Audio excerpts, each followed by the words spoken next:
మనందరి జీవితంలో ఒక పరుగు. ఉదయం లేచిన దగ్గరించి రాత్రి పడుకునేదాకా ఒకటే ఆలోచన. పిల్లల చదువులు, ఇంటి ఖర్చులు, భవిష్యత్తు కోసం దాచుకోవడం, అప్పులు తీర్చడం. ఈ పరుగులో పడి అసలు మనమెక్కడికి వెళ్తున్నాం, మనం ఎందుకోసం బతుకుతున్నాం అనే ప్రశ్న ఒక్కసారైనా మనసులో మెదిలిందా? మన జీవితం కేవలం డబ్బు సంపాదించి బాధ్యతలు తీర్చే ఒక యంత్రంలానే మిగిలిపోవాలా? లేక మన పిల్లలకు, మన కుటుంబానికి ఇంతకంటే గొప్ప జీవితాన్ని, గొప్ప మార్గాన్ని మనం చూపగలమా? ఆ ప్రయాణం గురించే ఈరోజు మనం మాట్లాడుకుందాం. ఇది మనల్ని మనం బాగుచేసుకునే ప్రయాణం. ఒక సాధారణ మానవుడి స్థాయి నుంచి ఒక ఉన్నతమైన, ఒక దైవత్వపు స్థాయికి మనల్ని మనం ఎలా తీసుకువెళ్ళాలి అనే ప్రయాణం. దీనికి దారి చూపేదేదో కొత్తగా కనిపెట్టిన సిద్ధాంతం కాదు. మన పూర్వీకులు మన ప్రాచీన గ్రంథాలలో నిక్షిప్తం చేసిన అమూల్యమైన జ్ఞానం. పదండి, ఆ జ్ఞానసాగరంలోకి అడుగుపెడదాం. ఈ రోజుల్లో మనకు సలహాలిచ్చేవాళ్లు కోకొల్లలు. పుస్తకాలు, ఇంటర్నెట్, ఎక్కడ చూసినా జీవితాన్ని ఎలా జీవించాలో చెప్పేవాళ్లే. కానీ మనం మాట్లాడుకోబోయేది ఎవరో రాసిన వ్యక్తిత్వ వికాస పుస్తకం నుండి కాదు. ఇదిగో, ఈ పురాతన గ్రంథంలోని మాటల నుండి నేరుగా స్వీకరించిన జ్ఞానం. కొన్ని వేల సంవత్సరాల క్రితం మనలాంటి వాళ్లే, మనలాంటి సమస్యలే ఎదుర్కొన్న మన పెద్దలు చెప్పిన మాటలకుండే బలం వేరు. ఇదేదో పూజగదిలో పెట్టి దండం పెట్టుకునే పుస్తకం కాదు. ఇది మన బతుకు పుస్తకం. మన కుటుంబమనే నావను, జీవితమనే సముద్రంలో ఎదురయ్యే తుఫానుల్లో కూడా ఎలా సురక్షితంగా నడపాలో చెప్పే ఒక దిక్సూచి. తరాలు మారినా, కాలం మారినా విలువ తగ్గని ఈ మాటల్లో ఎంత లోతైన జీవిత సత్యాలు దాగి ఉన్నాయో ఇప్పుడు మనం కలిసి తెలుసుకుందాం. ఈ ప్రయాణాన్ని, ఈ మార్పును సులభంగా అర్థం చేసుకోవడానికి మనం 3 ముఖ్యమైన ఘట్టాల గురించి, 3 మెట్ల గురించి మాట్లాడుకుందాం. మొదటిది పునాది. మన ఎదుగుదలకు, మన మార్పుకు పునాదిలాంటిది మనలో ఉన్న నేను అనే అహాన్ని జయించడం. రెండోది ఆధారం. జీవితంలో కష్టాలు వచ్చినప్పుడు, అన్నీ అయిపోయాయనిపించినప్పుడు మనల్ని పడిపోకుండా పట్టుకునే ఆధారం, అదే విశ్వాసం. ఇక మూడోది, ఈ పునాది, ఈ ఆధారం రెండింటినీ మన జీవితంలో భాగం చేసుకుని ప్రతిరోజూ ప్రశాంతంగా, తెలివిగా బతికే మార్గం, అదే జ్ఞానంతో జీవించడం. ఈ 3 మెట్లము మనం వివరంగా పరిశీలిద్దాం.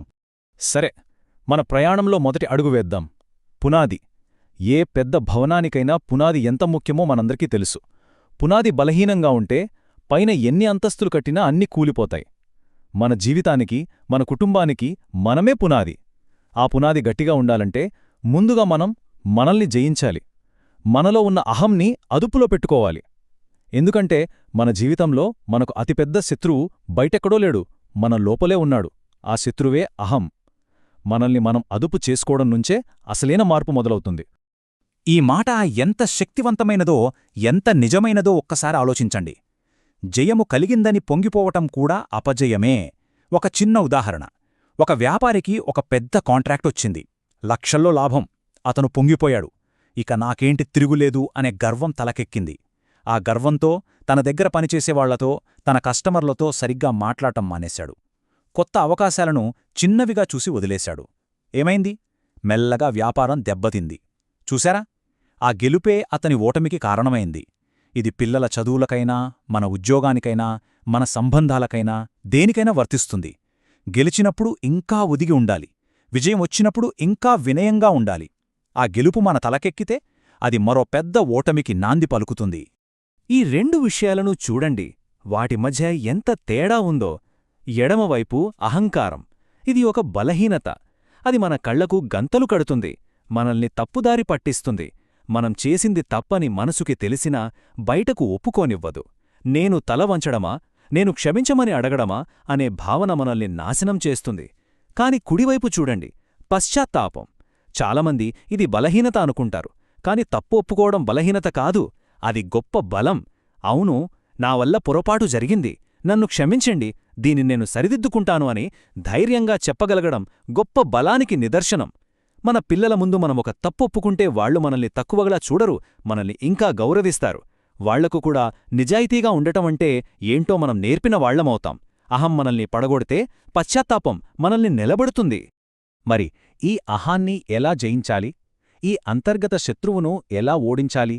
నిజమైన యుద్ధం బయట కాదు, మన లోపలే ఉంది. దానికి 3 మార్గాలున్నాయి. మొదటిది, మన మనసును మనమే జయించాలి. మనసు కోతిలాంటిది అంటారు పెద్దలు. అది ఎప్పుడూ ఒకచోట ఉండదు. ఈరోజు ఒక కారు కొనాలనిపిస్తుంది. రేపు ఇంకో ఖరీదైన ఫోన్ కొనాలనిపిస్తుంది. దాని కోరికలకు హద్దు ఉండదు. దాన్ని అదుపులో పెట్టకపోతే మన సంపాదన అంతా అనవసరమైన ఖర్చులకే పోతుంది. మనసును మన అదుపులో పెట్టుకోవడమంటే అవసరానికి, ఆశకు తేడా తెలుసుకోవడం. రెండవది, ఇంద్రియాలకు బానిసగా జీవించవద్దు. కంటికి అందంగా కనపడింది, చెవికి వినసొంపుగా ఉంది, నాలికకు రుచిగా ఉంది, ఇలా మన 5 ఇంద్రియాలు మనల్ని వాటి వైపు లాగుతూ ఉంటాయి. వాటికి బానిసైతే మన ఆరోగ్యం, మన డబ్బు, మన సమయం అన్నీ నాశనం. వాటిని సంతోషపెట్టడంలో తప్పులేదు, కాని వాటికే మనం బానిసలుగా బతకకూడదు. ఇక మూడవది, అత్యంత తెలివైన మార్గం, ఇతరుల తప్పుల నుండి నేర్చుకోవడం. మన జీవితం చాలా చిన్నది. ప్రతీదీ మనమే తప్పు చేసి దెబ్బ తిని నేర్చుకోవాలంటే సమయం సరిపోదు. మన చుట్టూ ఉన్నవాళ్లను గమనించాలి. ఫలానా వ్యక్తి ఆ తప్పు చేసి ఎలా నష్టపోయాడో చూస్తే మనం ఆ తప్పు చేయకుండా జాగ్రత్త పడొచ్చు. అదే అసలైన వివేకం. సరే, మనలోని శత్రువైన అహాన్ని ఎలా అదుపులో పెట్టాలో, మనసును ఎలా నియంత్రించుకోవాలో చూశాం. ఇది మన ప్రయాణంలో పునాది. కాని జీవితమంటే ఎప్పుడూ మన అదుపులోనే ఉండదు కదా. ఎప్పుడూ ఎండ మాత్రమే ఉండదు, వాన ఉంటుంది. కొన్నిసార్లు భయంకరమైన తుపానులు వస్తాయి. అలాంటి కష్టకాలంలో మన శక్తి చాలనప్పుడు మనల్ని పడిపోకుండా పట్టుకునేందుకు ఒక ఆధారం కావాలి. ఆ ఆధారమే విశ్వాసం, నమ్మకం. ఇప్పుడు ఆ ఆధారం గురించి మాట్లాడుకుందాం. ఒక్క క్షణం ఆగి మీ పనులన్నీ పక్కన పెట్టి ఈ ప్రశ్నను మనస్ఫూర్తిగా ఆలోచించండి. మనలో ప్రతి ఒక్కరికీ ఏదో ఒక భారం ఉంటుంది. పిల్లల భవిష్యత్తు ఎలా ఉంటుందోనన్న భారం, అప్పులు ఎలా తీర్తాయోనన్న భారం, ఇంట్లో వాళ్ల అనారోగ్యం గురించిన భారం. కొన్నిసార్లు ఈ భారాలు మనల్ని రాత్రిళ్లు నిద్రపుడ పోనివ్వవు. ఆ భారాన్నంతా మన నెత్తిమీదే పెట్టుకుని మనమే మోయాలని ప్రయత్నించి కుమిలిపోతూ ఉంటాం. కాని ఒక్కసారి ఆలోచించండి, ఈ సూర్యచంద్రులను, ఈ గ్రహాలను, ఈ సృష్టి మొత్తాన్ని నడిపిస్తున్న ఆ భగవంతుడు, ఆ మహాశక్తి నీ ఒక్కడి భారాన్ని, నీ చిన్న కుటుంబ భారాన్ని మోయలేడా? మన ప్రయత్నం మనం నిజాయితీగా చేస్తూ ఫలితాన్ని ఆయనకు వదిలిస్తే, తండ్రి, నా శక్తినంత ఉపయోగించి కష్టపడ్డాను, ఇక మీదట నీ ఇష్టం అని ఆయన పాదాల వద్ద మన భారాన్ని ఉంచితే మనసు ఎంత తేలికపడుతుందో కదా. ఈ పోలిక ఎంత అద్భుతంగా, ఎంత ధైర్యాన్నిచ్చేదిగా ఉందో చూడండి. మనం పెరట్లో ఒక చిన్న మొక్కను నాటుతాం, దానికి నీళ్లు పోస్తాం, అంతే. దానికి ఎప్పుడు మొగ్గొస్తుంది, ఆ మొగ్గ ఎప్పుడు అందమైన పువ్వుగా వికసిస్తుంది అనేది మన చేతుల్లో లేదు. దాన్ని ఆ ప్రకృతి చూసుకుంటుంది. సరైన సమయానికి ఆ మొగ్గ వెచ్చుకుంటుంది. మన జీవితం కూడా అంతే. మనం చేయాల్సిన కర్మ, మనం చేయాల్సిన ప్రయత్నం అనే నీళ్లు మనం పోస్తూ ఉండాలి. మన గుండె అనే మొగ్గ ఎప్పుడు ఆనందంతో వికసించాలో ఆ పైవాడికి తెలుసు. కొన్నిసార్లు ఆలస్యం అవ్వచ్చు, కాని నమ్మకంతో ఎదురుచూస్తే సరైన సమయంలో మన జీవితం కూడా ఒక అందమైన పువ్వులా వికసిస్తుంది. మనం చేయాల్సిందల్లా ఆ మొక్కలాగే మనల్ని మనం ఆ దైవిక శక్తికి నమ్మకంతో అప్పగించుకోవటమే. ఇది చాలా లోతైన మాట. మనందర్లో ప్రతి ఒక్కరిలో 2 అంశాలు ఉంటాయి. ఒకటి, కష్టం వచ్చినప్పుడు, బాధ కలిగినప్పుడు కుమిలిపోయి కన్నీళ్లు పెట్టే ఒక సాధారణ మానవుడు. ఇందులో తప్పేలేదు, ఏడవడం మానవ సహజం. కాని మనలోనే ఇంకొక శక్తి కూడా ఉంది. ఆ కష్టాల్లోనూ, ఆ కన్నీళ్లలోనూ ఏమైందిప్పుడు చూసుకుందాంలే అని ధైర్యం చెప్పి మనల్ని మనం నవ్వించుకొని మన చుట్టూ ఉన్న వాళ్ళను కూడా నవ్వించగల దైవత్వం. మనం ఎటువైపు ఉండాలి అనేది మన ఎంపిక. ఆ ఏడుపులోనే కూరుకుపోవాలా, లేక మనలోనే ఆ దైవత్వాన్ని మేల్కొల్పి ఆ కష్టాన్ని ఎదుర్కోవాలా? ఆ ఏడ్చే మానవుడిని మనలోనే ఉన్న ఆ నవ్వించే దైవత్వం ఓదార్చాలి. అప్పుడే మనం బలంగా నిలబడగలం. ఇప్పటిదాకా మనం 2 ముఖ్యమైన విషయాలు చూశాం. మనసులో అహాన్ని తగ్గించుకుని ఒక బలమైన పునాది వేసుకున్నాం. గుండెల్లో దైవంపై విశ్వాసాన్ని నింపుకొని ఒక ఆధారాన్ని ఏర్పరచుకున్నాం. చాలా మంచిది. కాని ఇవి 2 మన లోపల ఉంటే సరిపోదు. వాటి ప్రభావం మన చేతల్లో, మన మాటల్లో, మన రోజువారీ జీవితంలో కనిపించాలి. ఆచరణలో లేని జ్ఞానం వ్యర్థం. కాబట్టి ఇప్పుడు మన ఈ రెండింటినీ మన జీవితంలో ఎలా ఉపయోగించాలో తెలుసుకుందాం. అదే జ్ఞానంతో జీవించడం. మన ప్రయాణంలో ఇది చివరి, అత్యంత ముఖ్యమైన ఘట్టం.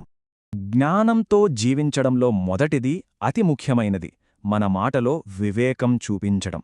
కత్తిగాయం మానిపోతుంది, కాని మాటగాయం మానదు అంటారు. మొదటి సూత్రం, అనవసర వాదనలకు దూరంగా ఉండండి. భార్యాభర్తల మధ్య, అన్నదమ్ముల మధ్య, స్నేహితుల మధ్య వాదనలు వస్తాయి. ఆ వాదనలో నేను చెప్పిందే కరెక్ట్ అని గెలవాలని చూస్తాం. బహుశా మనం గెలుస్తానేమో, కాని ఆ గెలుపు కోసం మన మనిషిని ఓడిస్తాం. ఆ బంధంలో ఒక గీత పడిపోతుంది. కొన్నిసార్లు ఓడిపోవడమే మంచిది. అందుకే అనవసర వాదనలు కలహాలకే దారితీస్తాయి. వాటికి దూరంగా ఉండటమే తెలివి. రెండవ సూత్రం, సరైన సమయంలో సరైన మాట మాట్లాడటం. పిల్లలు ఏదైనా తప్పు చేసినప్పుడు వాళ్ళని నలుగురిలో అరిచి తిట్టడం వేరు. తనిగా దగ్గరికి తీసుకుని భుజం మీద చేయి వేసి, చూడు నాన్నా, నువ్వు ఇలా చేయడం నాకు నచ్చలేదు, ఇది తప్పు, నీ మంచికే చెప్తున్నాను అని ప్రేమగా చెప్పడం వేరు. ఆ సరైన సమయంలో సరైన పద్ధతిలో చెప్పిన ఆ ఒక్క మాట వాళ్ల జీవితాన్ని మార్చేస్తుంది. అది లక్షలు పెట్టుకొనే వజ్రం కన్నా విలువైంది కదా. మన మాటలే మన సంపద, వాటిని జాగ్రత్తగా వాడుకుందాం. మనం చేసే పనుల వెనుక ఉన్న ఉద్దేశం గురించి ఈ వాక్యం ఒక గొప్ప సత్యాన్ని చెబుతోంది. ఈ మాట ఏదో సన్యాసులకు, గొప్పవాళ్లకు మాత్రమే కాదు, మనలాంటి సాధారణ గృహస్థులకు కూడా వర్తిస్తుంది. మనం మన అమ్మానాన్నలకు సేవ చేస్తాం, వాళ్లు మనకు ఆస్తి రాస్తారని కాదు. అది మన బాధ్యత, మన ప్రేమ. మన పిల్లల కోసం రేయింబవళ్లు కష్టపడతాం, వాళ్లు మనల్ని ముసల్తనంలో చూస్తారని కాదు. అది మన ప్రేమ. ఏమీ ఆశించకుండా, తిరిగి మనకేమొస్తుంది అని ఆలోచించకుండా, మనవాళ్ల కోసం, మన చుట్టూ ఉన్న సమాజం కోసం ఒక చిన్న పని చేసినప్పుడు మనసులో కలిగే ఆ తృప్తి, ఆ ఆనందం కోట్లు సంపాదించినా లాదు. అదే పరిపూర్ణత, అదే నిజమైన ఉన్నతమైన జీవితం. మానవత్వానికి, దైవత్వానికి ఉన్న చిన్న తేడాను ఈ చిత్రం ఎంత గొప్పగా చూపిస్తుందో చూడండి. రోడ్డుమీద ఒకరు ఆకలితో ఉంటే మనం చూసి అయ్యో పాపం అనుకుంటాం. అది మానవత్వం, జాలి. కాని మన దగ్గరున్న దాంట్లోంచి కొంచెం తీసి వాళ్లకు పెట్టి వాళ్ల ఆకలి తీరిస్తే అది దైవత్వం. మన చుట్టూ కష్టాల్లో ఉన్నవాళ్లు ఉంటారు, వాళ్లను చూసి జాలిపడితే సరిపోదు. మనకు చేతలైనంతలో ఒక చిన్న మాటతో వాళ్లకు ధైర్యం చెప్పినా, మనకు తెలిసిన దారి చూపించినా, మన చేత్తో చిన్న సహాయం చేసినా చాలు.